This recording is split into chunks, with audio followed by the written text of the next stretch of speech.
Hello दोस्तों, राधे राधे।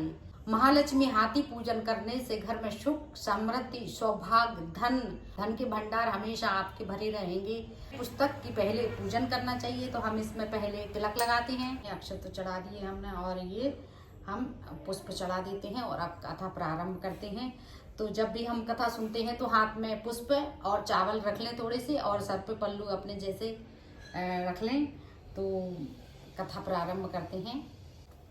श्री महालक्ष्मी व्रत कथा प्रारंभ। श्री गणेशाय नमः।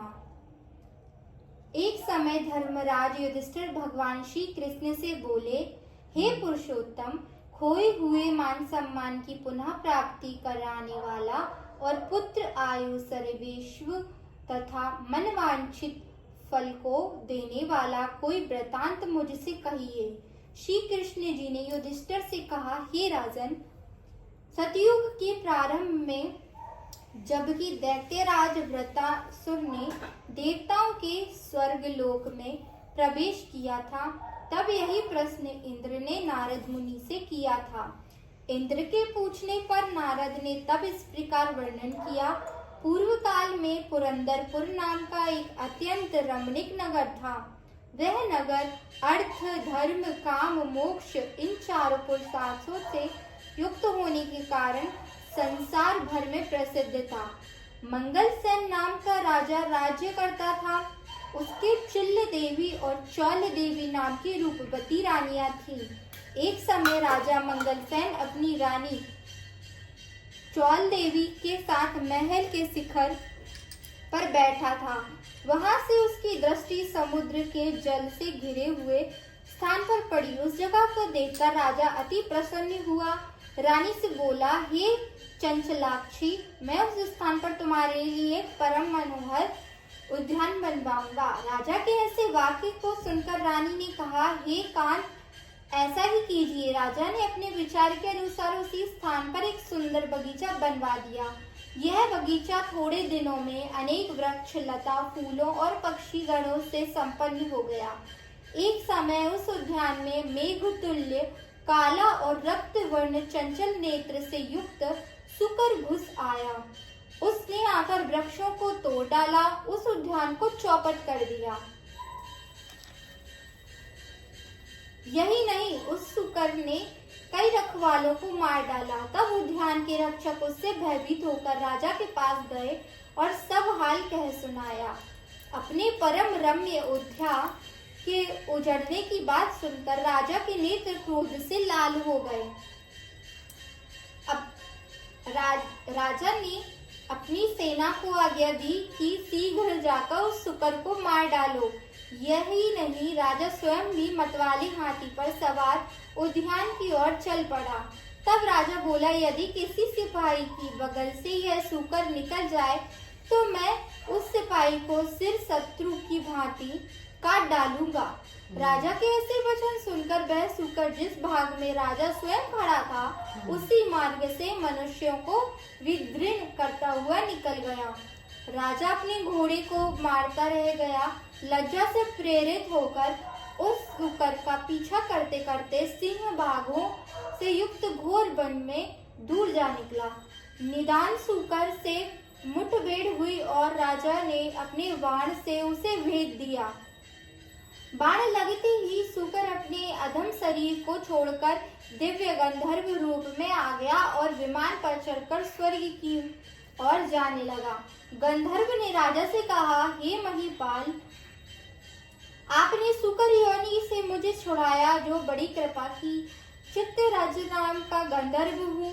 एक समय जबकि ब्रह्मा जी देवताओं के बीच बैठे हुए मेरा गायन सुन रहे थे, तब मुझसे काल स्वर की भूल हो जाने से उन्होंने रुष्ट होकर मुझे श्राप दिया कि तू पृथ्वी पर सुकर होगा। जिस समय राजा मंगलसेन तुझे अपने हाथों से मारेगा, तब तेरी सुकर योनि से मुक्ति होगी।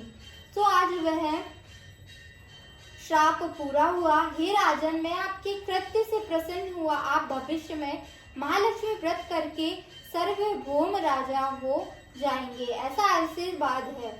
नारद जी कहने लगे और चित्तरथ गंधर्व राजा मंगलसेन को ऐसा आशीर्वाद देकर अंतर्ध्यान हो गया। राजा भी वहां से अपने नगर के लिए चलने को उद्यत हुआ। त्यों ही उसे एक ब्राह्मण दिखाई दिया। राजा ने ब्राह्मण से प्रश्न किया, हे देव, आप कौन हैं? उस ब्राह्मण ने उत्तर दिया, हे राजन, मैं आपके ही राज्य का नागरिक हूँ। आप इस समय दुखी दिखाई देते हैं, कहिए मैं आपकी क्या सेवा कर सकता हूँ? राजा ने तब ब्राह्मण से कहा कि वह घोड़े के निकट के जलाशय से पानी पिला लाए। घोड़े को जो पास में निकट हो उस जलाशय से पानी पिला कर ले आए। ब्राह्मण ने ऐसा ही किया। वह घोड़े की पीठ पर सवार होकर जलाशय की ओर जाता है। बटुक जलाशय के निकट पहुंचकर देखता है कि वहां दिव्य वस्त्र और अलंकार पहने हुए बहुत सी स्त्रियां कोई कथा कर रही हैं। तदंतर वह बटुक भी उन स्त्रियों के पास जाकर अपना परिचय देकर नाना प्रकार के प्रश्न करने लगा। हे स्त्रियों, आप यहाँ भक्ति भाव से क्या कर रही हैं? इसके करने से क्या फल होता है? इन देवियों ने तरस खाकर उस ब्राह्मण से कहा कि आप एकाग्रचित्त होकर कथा सुने। यह श्री महालक्ष्मी जी की पूजा हो रही है और जो हम कथा कर रही हैं वह उन्हीं के व्रत की कथा है। इस व्रत के करने से हर प्रकार की संपत्ति प्राप्त हो सकती है, अपना खोया हुआ यश भी प्राप्त होता है, इसमें कोई संदेह ना करें। इस प्रकार बटुक को उन स्त्रियों के व्रत का वृतांत कह सुनाया। बटुक ने घोड़े को जल पिलाया और राजा के लिए कमल के पत्तों में जल लेकर आया। ब्राह्मण ने लौटकर सारा किस्सा राजा को सुनाया। वही व्रत की कथा राजा ने कह सुनाई। महालक्ष्मी का पूजन तथा व्रत करके राजा अपने ऐश्वर्य के भागी बनकर वन से बटुक को साथ ही लेकर अपनी राजधानी को लौट आया। सबसे पहले राजा अपने मित्र बटुक के साथ अपनी बड़ी रानी चौल देवी से महल में जाता है। रानी ने जब राजा के दाहिने हाथ में व्रत बंधा हुआ डोरा देखा तो वह राजा से रुष्ट हो जाती है। वन में यह डोरा किस अन्य स्त्री ने राजा के बांध दिया है? ऐसा विचार कर चौल देवी ने राजा के हाथ में वह डोरा तोड़कर धरती पर फेंक दिया। उसी समय छोटी रानी चिल्ल देवी भी वहां आई पहुंचती है। वह उस डोरे को उठा लेती है और पास ही खड़े बटुक ब्राह्मण से उस डोरी का संपूर्ण रहस्य जान लेती है। दूसरे वर्ष जब महालक्ष्मी व्रत का दिन आता है तब राजा अपने हाथ के डोरे को देखते हैं और चिल रानी के महल में व्रत और पूजा आदि का संदेश पाकर पहुंच जाते हैं। वे इस प्रकार चौल रानी से रुष्ट हो जाते हैं और चिल रानी से प्रसन्न हो जाते हैं। पूजन के दिन ही लक्ष्मी जी चौल रानी के महल में एक वृद्ध का रूप धारण कर पहुंचती हैं। वह चौल रानी लक्ष्मी जी का अनादर करती है। तब अप्रसन्न होकर लक्ष्मी जी चौल रानी को श्राप देती है कि जा, तेरा मुख सुकरी जैसा हो जाएगा। तब तू अंगीरा ऋषि के आश्रम में जाएगी, तब वहां के कृत्य से तू अपना स्वरूप पाएगी। इसके बाद चिला रानी के महल गई। वहां रानी ने उनका बड़ा ही आदर किया। खुश होकर लक्ष्मी जी ने चिला रानी से कहा कि हे रानी, मैं तेरे पूजन तथा आदर सत्कार से खुश हुई हूँ, तू वर मांग। तब चिला रानी ने प्रार्थना करते हुए कहा कि हे देवी, जो तुम्हारे इस व्रत को करे उसके घर तुम सदा निवास किया करो। जो आपके इस व्रत की कथा को श्रवण करे और पढ़े उसकी आप सभी कामनाएं पूरी किया करो। हे, मैं आपसे यही वरदान चाहती हूँ। लक्ष्मी जी चिला रानी को वरदान देकर अंतर्ध्यान हो जाती है। उसी दिन चौल रानी द्वारपालों द्वारा अपने सुकरी जैसे मुख के हो जाने के कारण अपमानित होती है। तब चौल रानी अपना मुंह दर्पण में देखती हैं और अपने किए पर पछताती हैं। लक्ष्मी जी के श्राप के अनुसार चौल रानी अंगीरा ऋषि के कहने के अनुसार महालक्ष्मी व्रत करती हैं, अपना खोया स्वरूप फिर से पाती हैं। ऋषि के आग्रह से राजा मंगलसेन अपनी बड़ी रानी को ग्रहण करता है। इस तरह मंगलसेन अपनी दोनों पत्नियों सहित बहुत वर्षों तक राज्य सुख भोगता रहता है। वह अपने समय का चक्रवर्ती राजा माने जाने लगे। उस बटुक ब्राह्मण को भी नृप ने विशाल राज्य की मंत्री बना दिया। नृप मंगलसेन अपनी रानियों की निरंतर इस व्रत के करते रहने के कारण अंत में स्वर्ग को गया और आकाश में उसे श्रवण नक्षत्र का रूप मिला। अंत में ऋषि नारद ने इंद्र से कहा, हे देवराज, जो भी इस व्रत को करेगा वह अवश्य ही इस लोक में समस्त सुख भोग कर मोक्ष को पाएगा। अतः तुम भी व्रत अनुसार दैत्य का नाश करने हेतु इस व्रत को करो। श्री कृष्ण ने भी धर्मराज से इस व्रत को करने की सुंदर सलाह दी थी।